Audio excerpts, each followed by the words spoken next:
إن الحمد لله نحمده ونستعينه ونستهديه ونعوذ بالله من شرور أنفسنا وسيئات أعمالنا من يهده الله فلا مضل له ومن يضلل فلن تجد له وليا مرشدا أشهد أن لا إله إلا الله وحده لا شريك له وأشهد أن محمدا عبده ورسوله صفيه وخليله صلوات الله عليه وعلى آله وأصحابه ومن سار على نهجه واستنى بسنته إلى يوم القيامة وبعد إخوة الإيمان عباد الله أوصيكم وإياي بتقوى الله فقد فاز المتقون فقد قال الله تعالى في كتابه الكريم أعوذ بالله من الشيطان الرجيم يا أيها الذين آمنوا اتقوا الله حق تقاته ولا تموتن إلا وأنتم مسلمون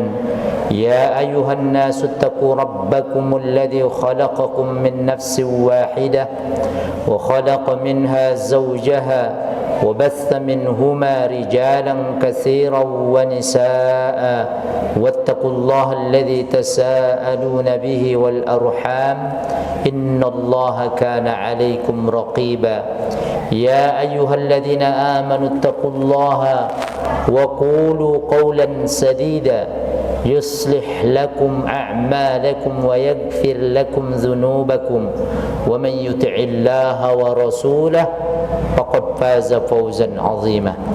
Saudara-saudaraku jamaah solat Jumat yang dimuliakan Allah Subhanahu wa taala.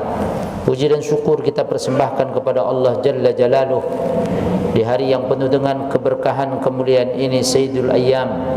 Kita dipertemukan kembali dalam rangka memenuhi panggilan Allah Subhanahu wa taala, menunaikan salat Jumat 2 rakaat berjamaah. Ya ayyuhalladzina amanu idza nudiya lis-salati min yaumil jumu'ah fas'au ila dzikrillahi wa dzarul bai' dzalikum khairul lakum in kuntum ta'lamun. Wahai orang-orang yang beriman, jika diseru, jika dipanggil kepada kalian untuk menunaikan ibadah solat Jumat, fas'au, bersegeralah, penuhi, respon dengan cepat panggilan Allah itu. Wa dzarul bai', tinggalkan sejenak perdaganganmu, trading, transaksi jual belimu. Zalikum, yang demikian itu, khairul lakum, kata Allah, lebih baik bagi kamu. In kuntum ta'lamun, jika kamu semua mengetahui kebaikan dan keberkahan yang ada pada solat Jumat tersebut. Teriring doa kita, semoga segala amal baik, amal soleh yang kita lakukan dari Jumat lalu sampai dengan bertemu hari Jumat ini diterima Allah Subhanahu wa taala.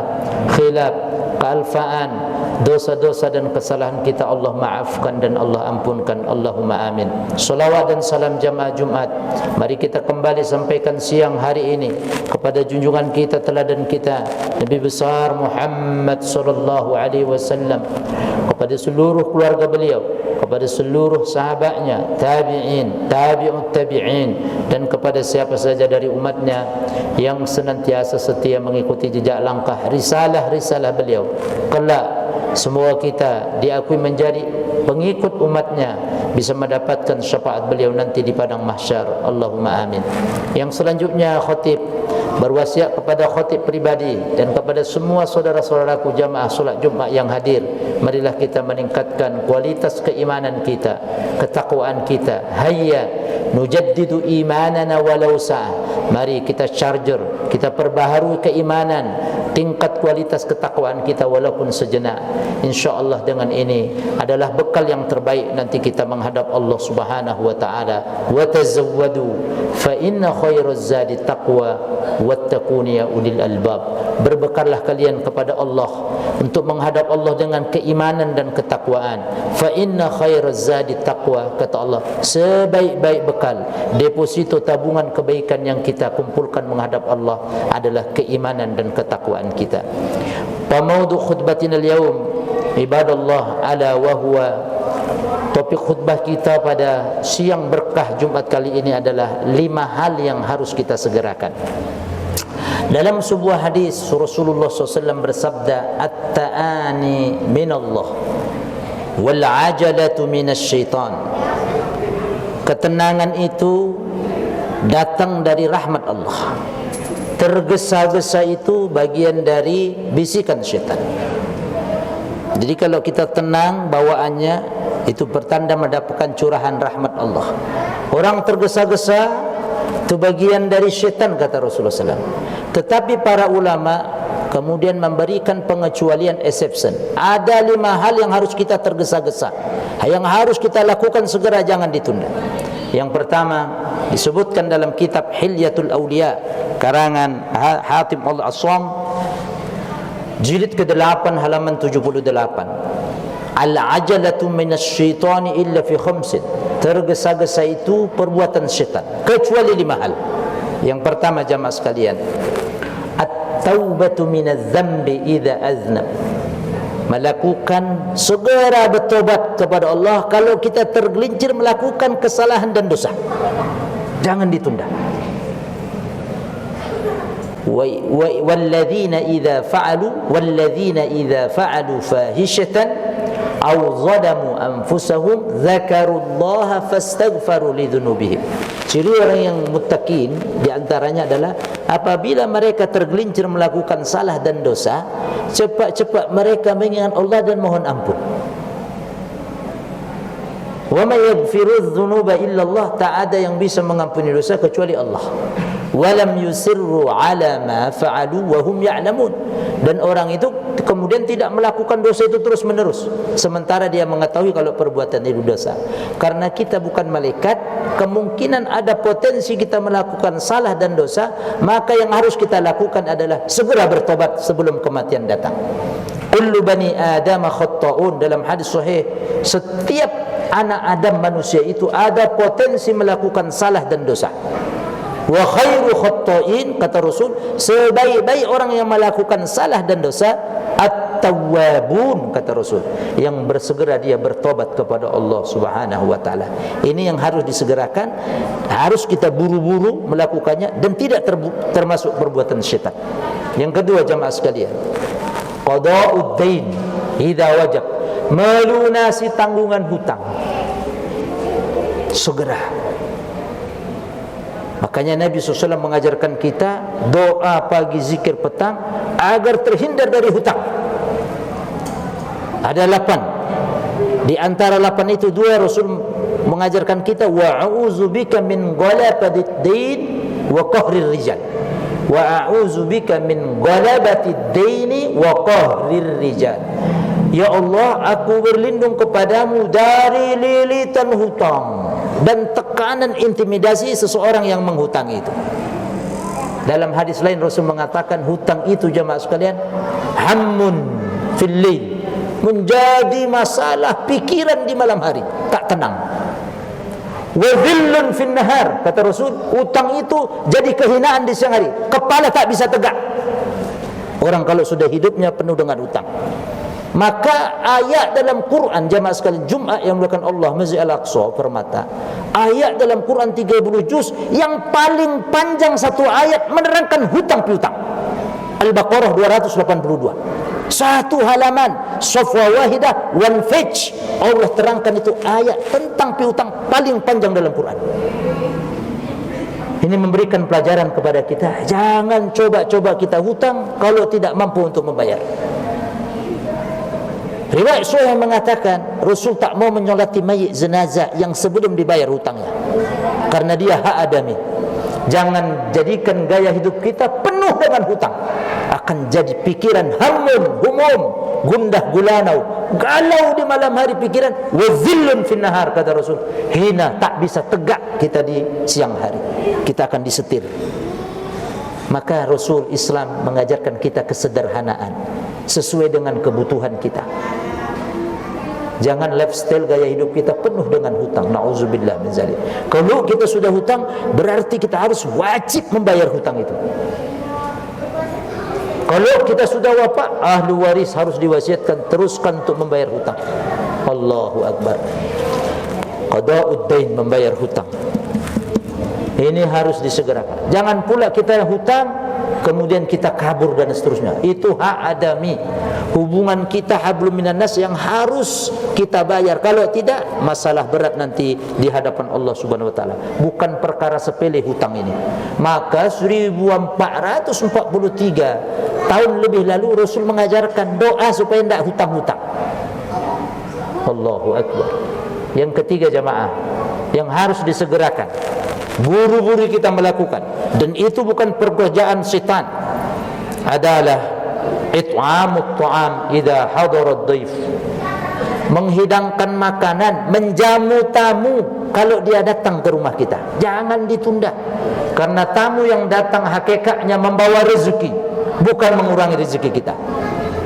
Makanya Rasulullah SAW mengatakan, orang yang menghormati, memuliakan tamu itu dihubungkan, dikorelasikan dengan keimanan dia kepada Allah dan hari akhirat. Man kana yu'minu billahi wal yaumil akhir falyukrim dhaifah. Anak kita, cucu bapak, ini hafalan hadis-hadis pilihan di sekolah. Hadis-hadis pilihan yang dihafalkan. Siapa orang yang merasa beriman pada Allah dan beriman kepada hari akhirat, muliakan tamunya. Kalau datang tamu, apalagi dia orang soleh-soleha, makanan kita, minuman kita yang kita hidangkan diminum, makanan dimakan orang yang soleh, dan tidak kita dapat pahala. Orang Arab jahiliyah, jamaah sekalian Jumat yang dimuliakan Allah Ta'ala, dulu terkenal dengan al-qira. Dengan al-qira. Al-qira, alif lam, qaf, ra, lam, alif lazimah, adalah makanan yang dihidangkan untuk tamu. Mereka terkenal dermawan. Satu akhlak yang kemudian dikukuhkan begitu Islam datang, ketika orang jahiliyah melakukan, adalah memuliakan tamu. Orang Arab jahiliyah terkenal sekali memuliakan tamu. Di samping akhlak-akhlak lain yang kemudian ditiadakan dalam Islam, dihilangkan, dilenyapkan, seperti minum khamar, kebiasaan Arab jahiliyah. Begitu datang Islam, dilenyapkan itu. Membunuh wa'dul banat, anak wanita, bayi, wanita lahir dibunuh mereka. Islam datang kemudian memuliakan bayi wanita, tidak boleh membunuh.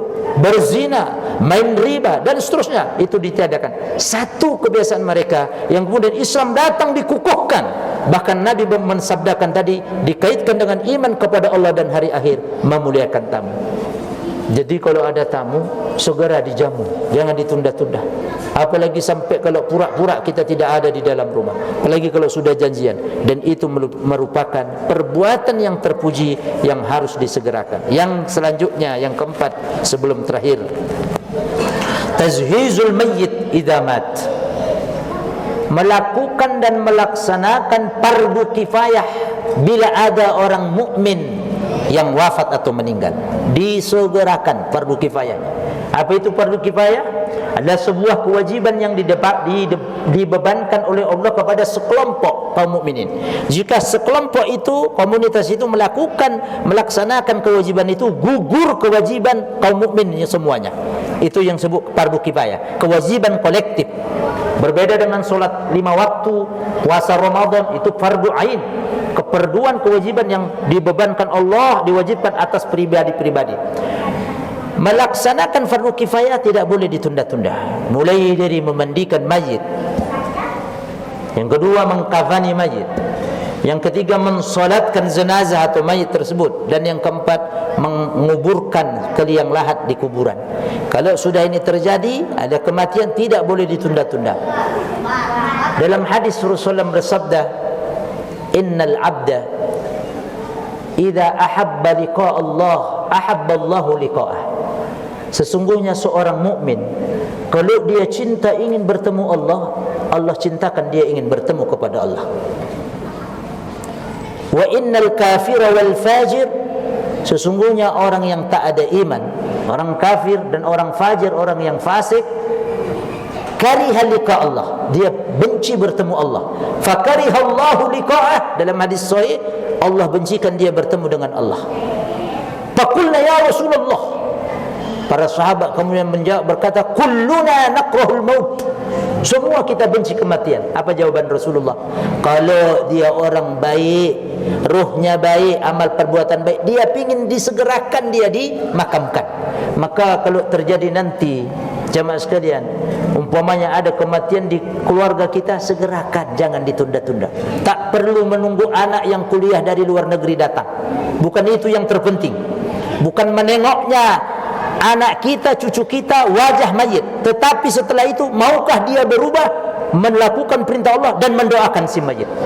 Makanya Nabi bersabda 3 hal yang tidak terputus amalnya, di antara 3 waladun soleh, anak soleh yad'ulah, yang mendoakan orang tua, bukan anak soleh yang melihat wajah mama atau ayahnya ketika wafat.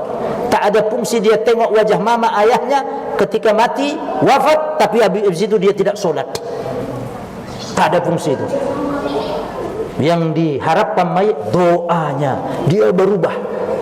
Kalau seumpamanya anak luar negeri jauh dari London, dari USA, dari Los Angeles, dari Houston, berapa jam dia? Mayit meninggal orang tua kita pagi, ditunda besok pagi? No, tidak. Segerakan dia. Itulah Islam, itulah ajaran yang harus disegerakan. Tidak penting melihat wajah si mayit, yang lebih penting mendoakannya. Anak itu, keluarga itu setelah meninggal, orang tua, ayah, mamanya berubah total menjadi orang yang baik.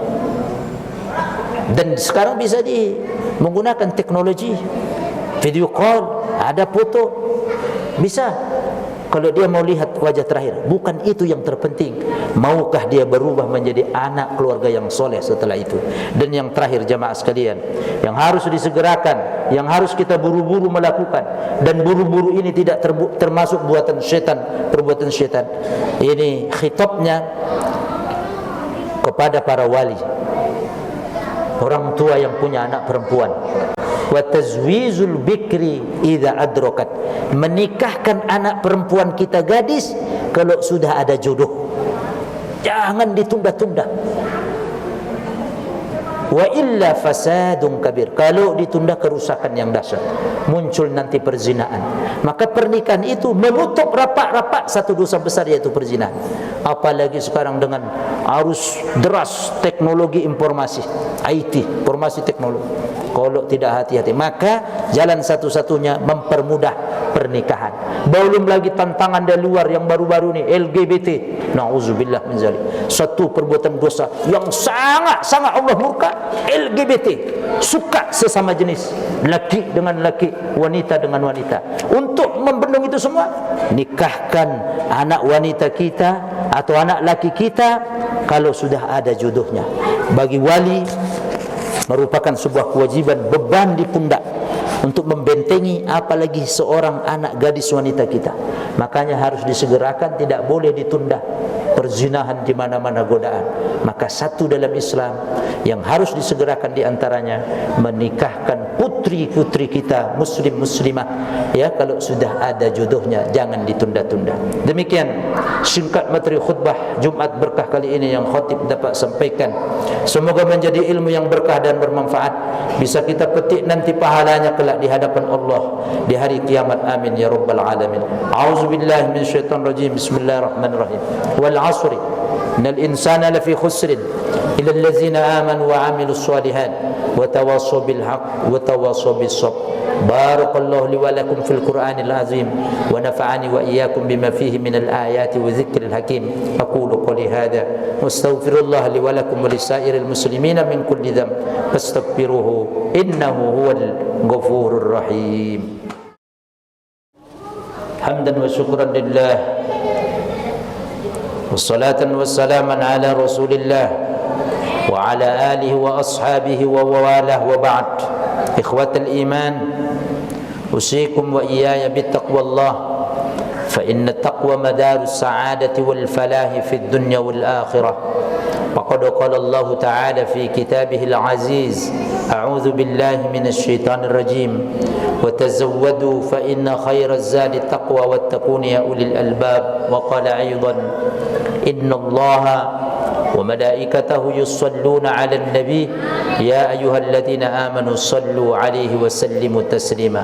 Allahumma salli 'ala Muhammadin wa 'ala ali Muhammad kama sallaita 'ala Ibrahim wa ali Ibrahim wa barik 'ala Muhammad wa ali Muhammad kama barakta 'ala Ibrahim wa ali Ibrahim innaka Hamidum Majid. Wardallahumma an ashabi Rasulillah sallallahu alaihi wasallam Abi Bakar wa Umar wa Uthman wa Ali wa 'anis sahabati ajma'in wa 'anna ma'ahum bijudika wa karamika ya arhamar rahimin. Allahumma ighfir lil mu'minin wal mu'minat wal muslimin wal muslimat al ahya' minhum wal amwat إنك سميع قريب مجيب دعوات يا قاضي الحاجات. اللهم انصرنا وانصر إخواننا المسلمين في فلسطين وفي كل مكان يا رب العالمين. اللهم أهلك الكفرة والمشركين والملحدين والشيوعيين. اللهم دمرهم تدميرا. اللهم زلزلهم زلزالا شديدا. اللهم مزقهم كل ممزق إنك على كل شيء قدير. اللهم ربنا هب لنا من أزواجنا وذريتنا قرة أعين واجعلنا للمتقين إماما. اللهم إنا نعوذ بك من الهم والهزن ونعوذ بك من العجز والكسل ونعوذ بك من الجبن والبخل ونعوذ بك من غلبة الدين وقهر الرجال. ربنا آتنا في الدنيا حسنة وفي الآخرة حسنة وقنا عذاب النار. عباد الله إن الله يأمر بالعدل والإحسان وإيتاء ذي القربى وينهى عن الفحشاء والمنكر والبغي يعظكم لعلكم تذكرون. فاذكروا الله يذكركم واشكروه على نعمه يزدكم ولا ذكر الله أكبر والله يعلم ما تصنعون. وأقم الصلاة.